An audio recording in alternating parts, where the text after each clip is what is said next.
Alam nyo ba kanina, habang bumibili ako, may dalawang lalaki na nag-uusap. Aksidente ko lang naman tong narinig. So, sabi ng isang lalaki, iniwan ko na yung misis ko pre, sabi niya. Sabi niya kasi nalosyang na daw.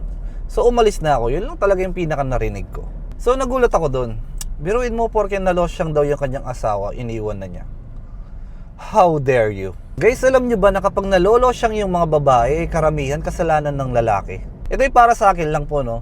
Kasi para sa akin, hindi malolosyang yung babae kung inaalagaan ng maayos yung lalaki. Kasi unang-una, no? Paano hindi malolosyang asawa mo kaya yung partner mo kung puro problema naman yung binibigay mo sa kanya?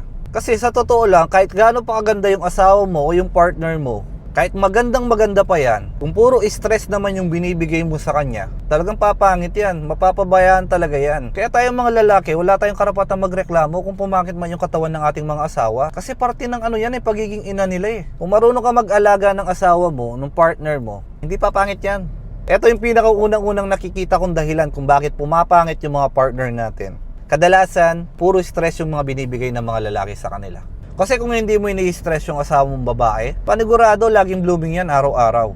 Pangalawa, masakit mang isipin sa panahon natin ngayon, yung mga partner natin kailangan talaga nila ng mga skincare. O yung mga pampaganda, pampaputi, parang ganyan. Para at least ma-maintain nila yung kanilang kagandahan.